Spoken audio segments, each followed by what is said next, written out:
Bom, enquanto isso, governadores, prefeitos, autoridades aí estão descendo a caneta aí em medidas para restringir a circulação da população, para trazer também informações aí para a população sobre horário de funcionamento de alguns estabelecimentos. Direto de Belo Horizonte, a Luciana Viana tem um destaque para a gente sobre o que muda por lá. Fala, Luciana. A Prefeitura de Belo Horizonte proíbe o consumo de bebidas alcoólicas em bares e restaurantes da capital mineira para conter o crescimento dos números da pandemia de coronavírus na cidade. O decreto, que foi publicado no Diário Oficial do município nesta sexta-feira, também alterou o horário de funcionamento de parte do comércio. As mudanças passam a valer a partir de segunda-feira e foram motivadas pela piora nos índices que medem a situação da pandemia no município. A taxa de ocupação de leitos de UTI reservados para pacientes com o coronavírus está em 57,3% e a taxa de transmissão da doença está em 1,05, ou seja, acima do ideal, que é abaixo de 1.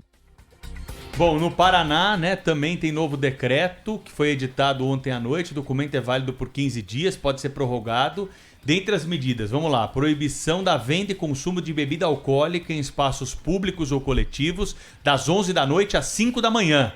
Assim como em qualquer estabelecimento comercial. Então você não pode ir no mercado lá. Não pode ir no posto de gasolina, por exemplo, que é o que tem acontecido nas madrugadas, né? Não pode.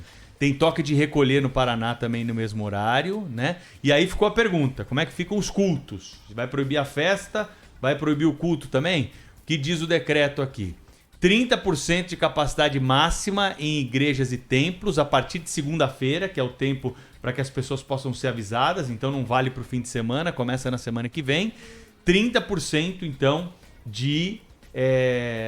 da lotação máxima para frequentar esses atos religiosos. De qualquer forma, o governo também aproveita o decreto aí para recomendar que as pessoas utilizem videoconferência, né, e assistam a essas celebrações à distância. O fato é que tem muita mudança na vida das pessoas aí para os próximos dias. Mas o que é toque de recolher, não é, Pedro? Santa Catarina também com toque de recolher. O que significa isso? Você não pode andar na rua?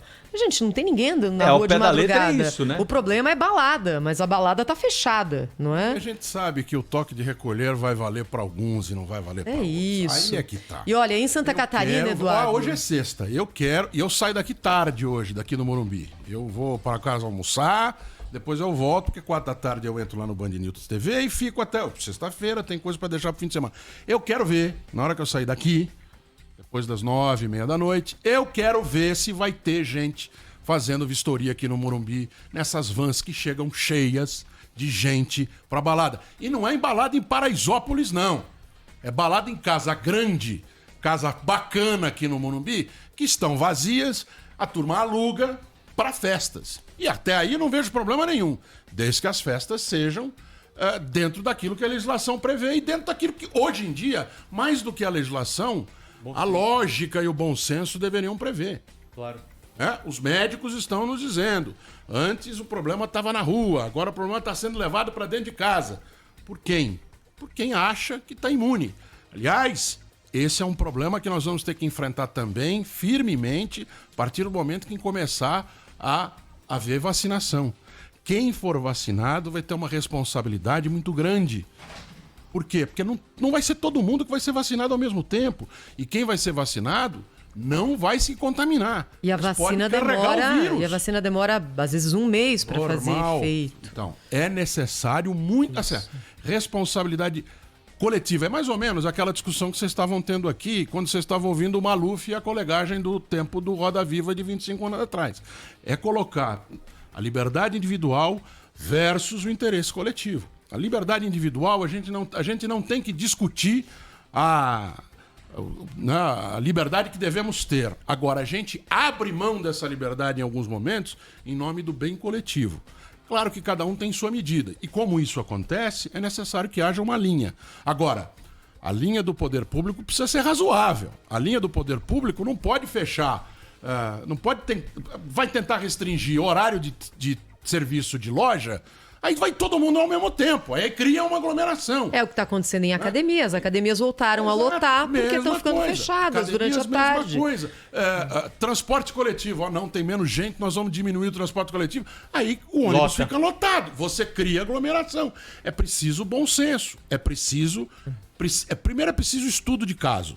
Depois é preciso bom senso. E terceiro, é preciso coordenação. Porque não adianta a cidade A, que é divisa com a B, a cidade A proíbe e a cidade B deixa. Porque e aí, vira uma zona. E aí também, assim, são muitas decisões desencontradas no país, não é, Eduardo? Não custa que um governador, um prefeito ligue para o outro e pergunte, escute, o que você fez aí que deu certo?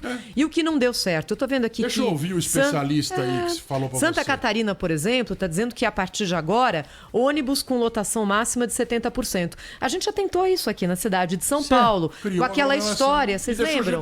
De dizer que só podia ir gente sentada no ônibus. Não tinha ônibus suficientes, os terminais ficavam lotados e quem esperava o ônibus no ponto não conseguia entrar. Não deu certo e derrubou o secretário.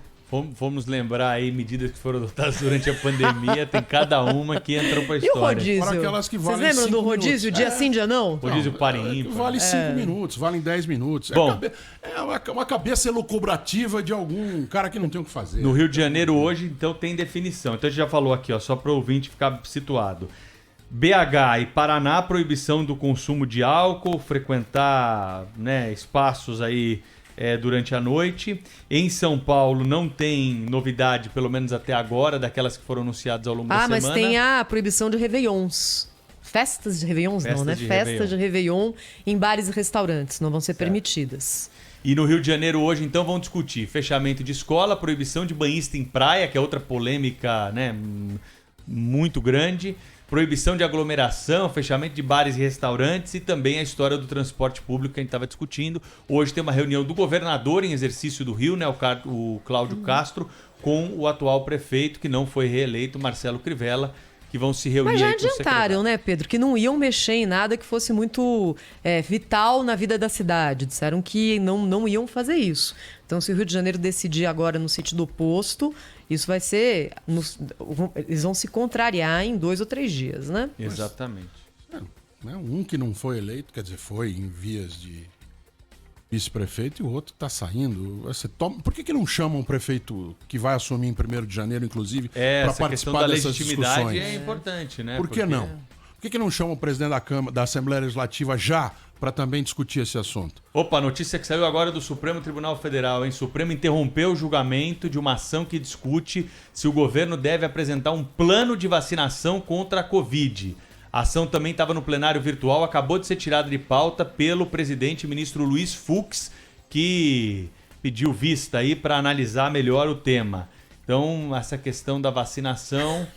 O Supremo tem coisa mais importante para decidir, como, por exemplo, a reeleição do presidente da Câmara e do Senado. Exatamente. Vacinação, cuja Constituição diz vacinação. no seu artigo 54 que não pode. Mas, enfim, vamos interpretar, né? Vamos meter um... Como é que chama aquele negócio lá? Opa! Asterisco ali do lado para fazer a interpretação. Mas o Supremo Tribunal Federal vai legislar de novo, né? A Constituição não prevê os horários em que a gente pode ir ao banheiro. Já vai chegar ao Supremo alguma ação pedindo para que eles façam essa definição para que não entupa todo o sistema de água e esgoto. Sabe, pelo amor de Deus. E há uma frase aqui que não é ofensiva, ela é verdadeira. As senhoras e os senhores do Supremo Tribunal Federal têm muito mais o que fazer.